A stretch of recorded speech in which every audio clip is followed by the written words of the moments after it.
everybody. Welcome to our last video in Unit 11, which is all about the stoichiometry with gases. So of course we had to introduce stoichiometry to this unit because stoichiometry is the backbone to everything chemistry related. If you can't do stoichiometry, probably not a very good chemist because you can't do a lot of the different things that we're talking about in these classes. So when we were working with stoichiometry back in the last unit, they dealt primarily with solids, and that's because solids we typically measure in terms of their mass in grams. And of course, we know that the molar mass of a compound or element is the number of grams per 1 mole. We've worked with that. However, in this unit, we introduced gases, and when we have a gaseous reactant or product, we typically don't measure them in units of its mass because we don't usually have gases and find the mass of that. Normally, we want to determine their volume. So how much space do they take up? Of course, because it's much easier to measure volume of gases than it is their mass. So we can use Avogadro's law, and we can also use that standard molar volume of a gas and the ideal gas law to take a look at stoichiometry problems that involve gases. So let's say here I have this general equation. I have carbon monoxide gas is reacting with oxygen gas to produce carbon dioxide gas. When we were in the stoichiometry unit, you might have seen a couple of gases here and there to measure the mass of a reactant or product given the mass of another reactant or product. But like I said, that's not generally what we do with gases. We normally do their volume. So of course, what this is stating is that 2 molecules of carbon monoxide reacts with 1 molecule of oxygen to produce 2 molecules of carbon dioxide.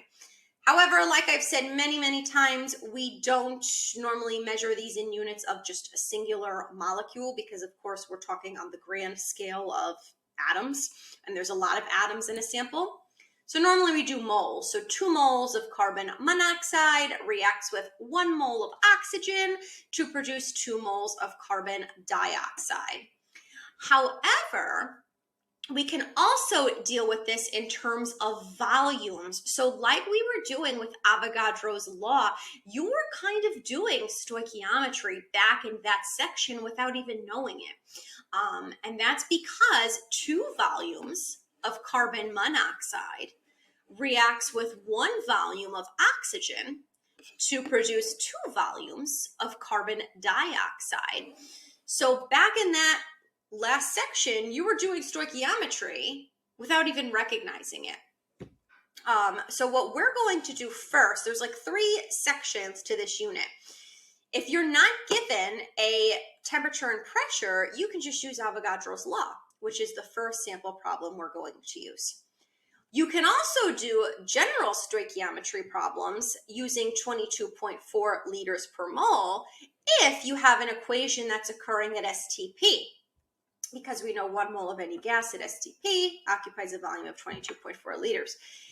If we're not at STP, however, and there are specific conditions for temperature and pressure, you can use the ideal gas law to solve for those. So this video might be a little bit longer only because there's really 3 different ways to do stoichiometry with gases. They're not something you haven't done before. You've done stoichiometry, you've done Avogadro's law, and you know the ideal gas law. So we're kind of just putting all of that together.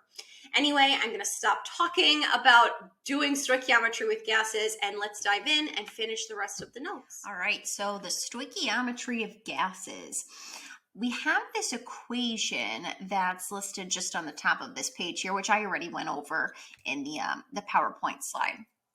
But let's do some example problems using stoichiometry with gases. And we're going to start off basically as a review of Avogadro's law, because Avogadro's law is a type of reaction stoichiometry.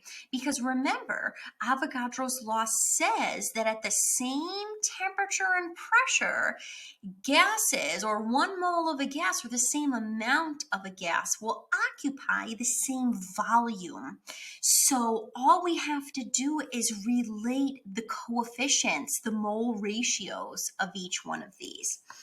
Let's go ahead and dive into sample problem 14. So propane is a gas that is sometimes used for cooking and heating. The complete combustion of propane occurs per the following equation, which is given to us, and luckily it looks like it's balanced already, which is good. What will be the volume in liters? So what is the volume in liters of oxygen required for the complete combustion of 0.350 liters of propane? And notice here, this is important. Assume that all volume measurements are made at the same temperature and pressure.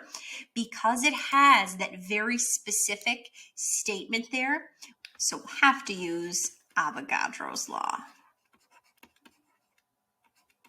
Avogadro law. Now, a lot of times students always just jump in and assume they can automatically use 22.4 because we know that 1 mole of any gas at STP occupies a volume of 22.4 liters. However, this equation is not stating that this is occurring at STP. So we don't know if this is at STP. So we can't use that as a conversion factor here, which is why we have to consider Avogadro's law and look at those relationships, those mole relationships between it. So we know that 1 mole of propane reacts with 5 moles of oxygen. But remember, we can also use this in terms of volumes. So here, if we're setting 0.350 liters equal to 1 volume, and if 1 volume of propane produces 5 volumes of oxygen, your answer must be 5 times 0.350 liters. So your answer is 1.75 liters of oxygen. And remember, you cannot use 22.4 here because this problem is not explicitly stating that this is at STP. So we have to use Avogadro's law. It's kind of like a form of stoichiometry, but we're just kind of leaving out any type of dimensional analysis. Let's go ahead and try B. So what will be the volume? Let's choose a different color here. So what would be the volume of carbon dioxide that's produced? So what's the volume of CO2 that's produced in this reaction?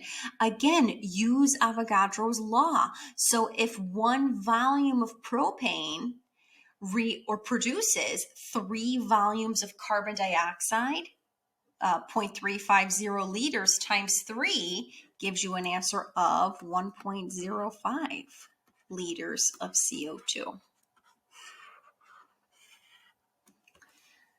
Really doesn't take a lot of work to figure this out, but you just have to know those mole relationships and be able to relate that to Avogadro's law. And again, the key here is that it says assume that all volume measurements are made at the same temperature and pressure. Let's say you are given some stoichiometry problems where it is at STP. So let's look at gas stoichiometry at STP. And these problems are easy because we know 1 mole of a gas at STP has a volume of 22.4 liters. So let's go ahead and try sample problem 15A here. What mass of sulfur? So a lot of times you might not be going from volume of one gaseous product or reactant to the volume of another. You might have to go to the mass in grams of one to volume or vice versa. So we want to produce 12.61 liters. Let's just get this down here.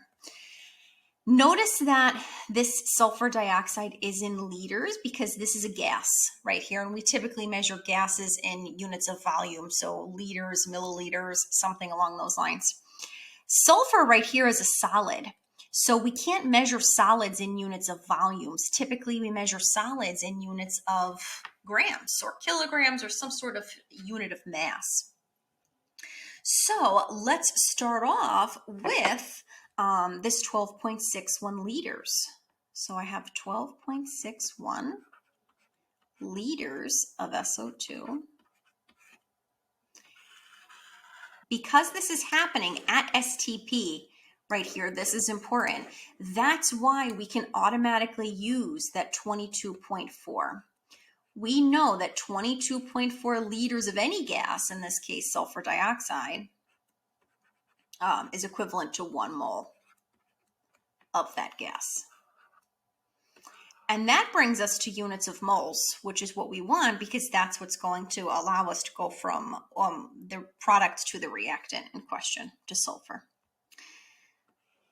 Let's go ahead and go from moles of one to moles of another using that mole ratio. So moles of SO2 is going to go down here on the bottom. And I'm going to convert that to moles of S8. And it looks like it's a 1-to-1 mole ratio. Oh, I didn't balance it. Oh, look at that. See? Normally I check. I didn't check to make sure it was balanced. Let's go ahead and do that in a different color. Rats. And it's on video too. So let's go ahead and balance this equation. Looks like this would have to be a 1 right here. Looks like I need to put an 8 right there, which means I need 8 in front of oxygen. Good thing I noticed that.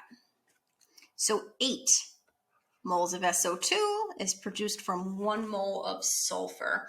Like I mentioned in that Chem 1 review, I think I did it there. A lot of times sulfur comes in groups of 8s, so that's why it's written as S8. So those units of moles cancel, moles of SO2. And now we can find the mass in grams of S8. So moles of sulfur, 2 grams of sulfur. And 1 mole of this molecule has a mass of 256.48 grams. And when you solve for that, you should get 18 grams of sulfur. Got my little 8 there. So this is basically a stoichiometry problem. The only new thing that we're adding is just this step right here. So the fact that we're starting off with the volume of some gas right here. And because this is at STP, remember STP is why we can use 22.4 liters. So 22.4 liters of any gas occupies 1 mole or is equivalent to 1 mole. Try B right here. So B is the same exact thing, except you do need to write a balanced chemical equation for that. And then you need to actually do the stoichiometry. So see if you can do sample problem 15, but you do have to write the balanced chemical equation out for that first. Pause this video and try to do that. And there's your final answer for B. So we solved this the same exact way as we did sample problem A. Of course, we're using that standard molar volume of a gas because this is at STP. So that is crucial to use. And again, you only use 22.4 when the problem is explicitly stating that this is at STP. Use that mole ratio step, use the mass in grams, and then you can find out how many grams of water is produced. So these are problems where you have a gas that is at STP. However, remember STP is 1 atmosphere and 273 Kelvin. So like I said earlier in this unit, that would be if you were, right at the sea, if you were on the beach and it was 0 degrees Celsius or 32 degrees Fahrenheit, which is literally freezing. Doing reactions at those conditions is really difficult. Okay, you're not going to be on a lab on the beach, and if you are, you're a very lucky chemist. But also, you don't want to be in a condition where it's literally freezing in the room. So what happens when you have gases that are not at STP, or when you're going through a reaction and that reaction is not being conducted at STP? So in these instances, so since the gases are not at STP, the volume of 1 mole of a gas is not 22.4 liters. So you cannot use that 22.4 liters here because, again, we are not at STP. Therefore, the standard molar of a gas cannot be used in stoichiometric calculations. So we are not using 22.4. Instead, we have to use the ideal gas law. So let's go ahead and get a different color here and just circle that. The ideal gas law must be used to find the number of moles of gas that's involved in the reaction. No matter what conditions you do a reaction at, the temperature and pressure conditions, the volume might change, but the number of moles will not. So you have to first find the number of moles of the gas in question and then use the ideal gas law to figure out what's the volume of the gas at the other temperature and pressure.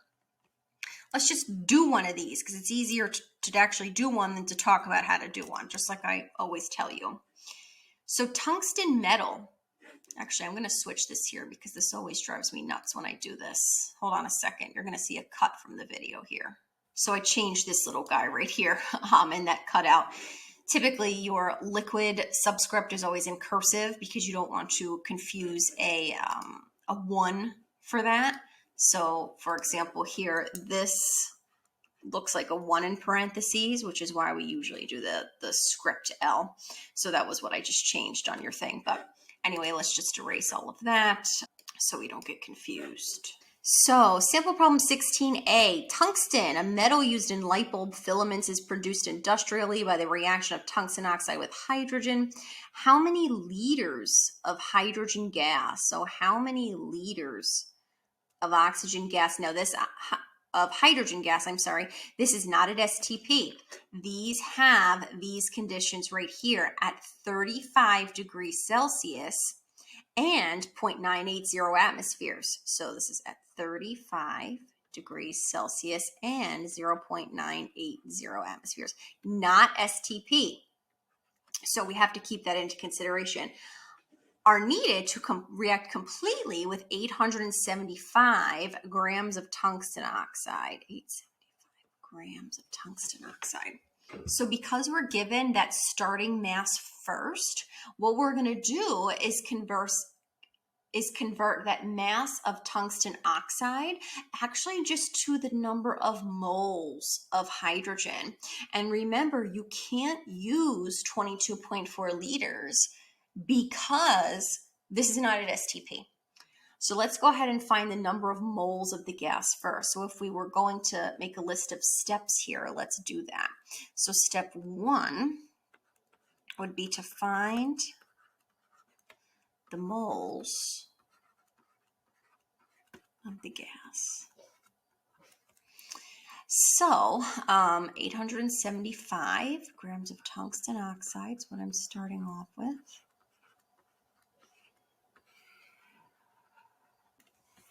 And we'll just plug in our numbers here. So molar mass of that compound is 231.84. That's, of course, is equivalent to 1 mole tungsten oxide. And let's use the mole ratio. This is balanced this time, so don't have to worry about that. 1 mole of tungsten oxide reacts with 3 moles of hydrogen. 3 moles of H2. So all those units will cancel.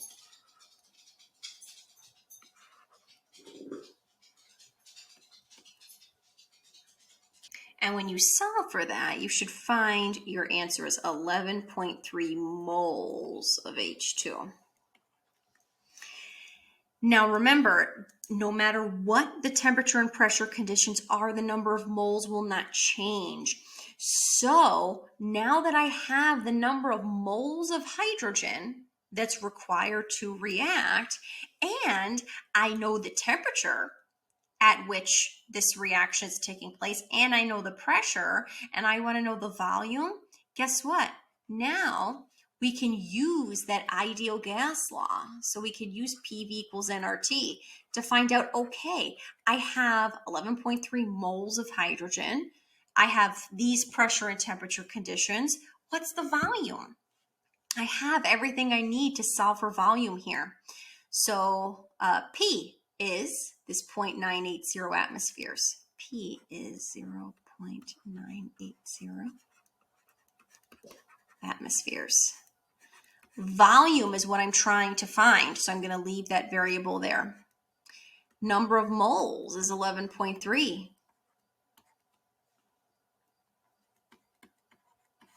And that comes right from here. That was from that, what I did before. R is 0.08206. That's that constant. Temperature. So, of course, this is in degrees Celsius. We have to convert that to Kelvin. This is equal to 308 Kelvin. So let's plug that in here. And once you have all of that, you can go ahead and solve this. And when you do, your answer is 291 liters right there. The only reason, like I said, you can't use 22.4 here is because this is not occurring at STP. Because it's not occurring at STP, we do have to use that ideal gas law equation. You go ahead and try sample problem B here. So it is actually very similar. You're going to follow these same exact steps here. How many liters of gaseous carbon monoxide? So how many liters at 27 degrees and 0.247 atmosphere? So those are my conditions in this case. Can be produced by the burning of 65.5 grams of carbon according to the following equation. So you follow those two steps from above and try to get the answer here. So pause this video and do the same thing and solve B. So B, you should have 543 liters. So using that same exact process. Now, sometimes you might have the volume of the gas and then you have to work backwards from that. And we'll do some of those practice problems in class together. But I just wanted to give you the general idea of this here. Something else that I want to show you is that, like I've been mentioning quite frequently, there are quite a couple of ways to solve the same exact problem. So let's say you didn't go ahead and read the whole entire problem first and you used 22.4. So let's say you went ahead here and you did all of this, and so you start off with 65.5 grams of carbon. You use that molar mass to find the moles, then you found the moles of carbon monoxide, and then rather than stopping, let's say you continued that stoichiometry problem along. So I'm just going to kind of continue this here. So 5.45 moles of carbon. Let's say you said that 1 mole of, oops, I should say carbon monoxide. You have 1 mole of carbon monoxide at STP, has 22.4 liters. And when you solve for that, you get 122 liters. So clearly you'll see that this answer is very different from the one we just got. We have 543 liters here, and the major difference is that because this right here would be at STP, because I just used that 22.4. This pressure is much lower than that. So because the pressure is lower, Boyle's law says the volume must be really high, which is why this answer is much higher. But let's say you did all of that and you're like, oh, darn it, I did this and I didn't do the right thing. I thought it was at STP, but it's not. Once you get this number, there's actually a second way to solve that. And if you want, you can use the combined gas law. So use combined gas law. And we're going to correct it for these new conditions up here. So let's do this one together. So you'll see that either way you do this, we get the same exact answer. So I know that at 1 atmosphere, this gas has a volume of 122 liters, and that's at 273 Kelvin, because of course this is at STP. We are conducting this experiment, however, at 0.247 atmospheres. And I want to know the volume while it's being conducted at 27 degrees, which is that 300 Kelvin. And when you solve for V in this case, you get 543 liters. So either way, you get the same exact thing. This is why I tell you, or I've been telling you so much, it doesn't matter how you solve it, because as long as the chemistry makes sense and the math makes sense, you should get the same exact answer, which is why I like doing a lot of these problems, and I like for you to see that, because if your method makes sense, then do it. Whatever way you like to do it better, by all means, do that. I like to see you guys come up with different ways of solving problems, and I like to hear how you solve the problems, because it might not be a way that I normally do, but maybe it would be a way, oh, that makes a lot more sense to do it that way. I like that way better. So definitely try to do this both ways, or maybe come up with a way you like to do it and stick to that one method. We're going to do a lot of practice with this in class, but otherwise that is the conclusion of the gas law unit. As always, if you have any questions, make sure you stop by and see me, make any notes, ask me some questions in class. Do not hesitate to ask them to me, because that's what I'm here for. Otherwise, I will see you in the next unit, which is all about types of solids and intermolecular forces. So I will see you there. Bye.